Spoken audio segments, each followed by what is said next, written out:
Assalomu alaykum, hurmatli kuzatuvchilar.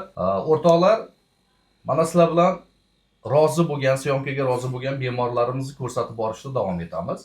Hozirgi holatimiz Qoraqalpoqning Beruniy shahridan kelgan bemorlarimiz. Bu kishilarning hozir diagnozni aytib o'taman.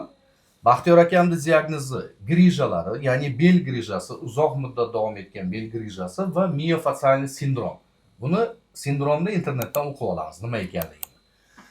Niyozjon opamizni diagnozlari bel grijasi bilan birgalikda 3-darajali ikkala tizza artrozi, ya'ni osteoartrozi.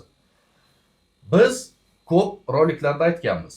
Har bitta narsani operatsiya qilishga shoshilmanglar. Biz demoqchi emasmizki, hammani podrяд bez operatsiya davolab bo'ladi degan fikrda emasmiz. Lekin aksariyat holatlarda noto'g'ri operatsiyadan keyin og'riqlar hech qayerga yo'qolmaganligi sababi biz praktikada shunaqa bemorlar juda ko'p ko'ramiz. Shuning uchun o'rtoqlar bu yerda diqqat bilan e'tibor beramiz.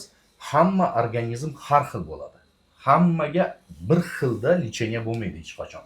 Hammaga har xil taktika lecheniya bo'ladi. Shuning uchun kimnidir grijasida 100% operatsiya bo'ladi, kimnidir tizza artrozida o'sha bo'g'im almashtirish holati bo'ladi, kimgadir aksariyat 80% holatlarda bez operatsiya imkoniyati bo'ladi.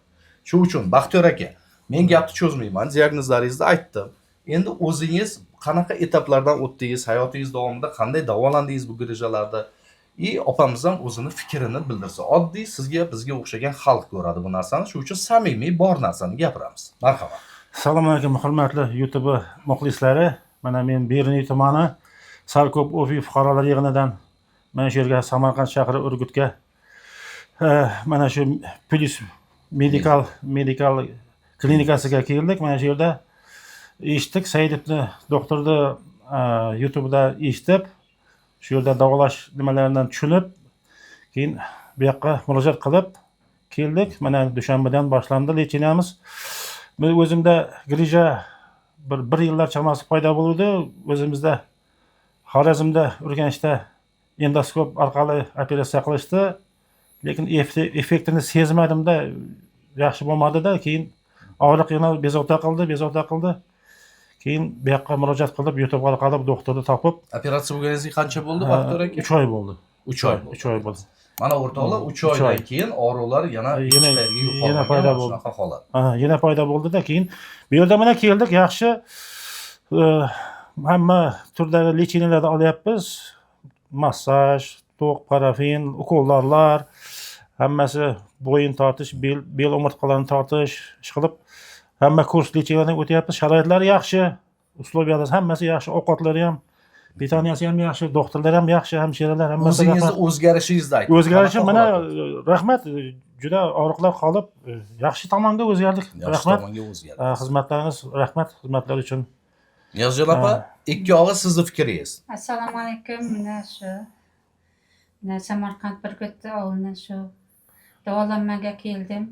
Shu oyog'im 3-darajali yemirilish bo'yicha Xudoga shukr yaxshiman. Oyog'ingiz yurgan paytda ko'p og'ris edimi? O'tirib turishingiz qanaqa edi? O'tirib turganda sal qiynalib turardim o'zim. Aha. Belingizda nima muammo bo'lardi? Belim uncha emasda, oyoq shu ko'proq og'riqdan edi. Oyog'im yaxshi. Xudoga shukr. Hozirgi holatda zinalardan chiqyapsizmi? Zinaga yili tushib ko'rmadim. Xudoga shukr, o'zim yurganimdan bilaman. O'zi bilyapsiz. O'zim bilaman. Yaxshi. Shu 2 kundan keyin bildirmaga qaradi, yaxshi. 2 kundan keyin o'zi sezdingiz-a? Sezdim o'zi. Ta'sir bo'lganini bildimda, shu yaxshi bo'laman deb. Quvonib, shukr, yaxshiman. Rahmat. Alloh shifo bergani rost bo'lsin akalar. Iloyim bundan keyin kasal bo'lmaysizlar, bizlar sababchi bo'laylik. Shunaqa holatda sizlar chiqib ketinglar, kasal bo'lmanglar. Rahmat. Bola chaqalaring baxtiga.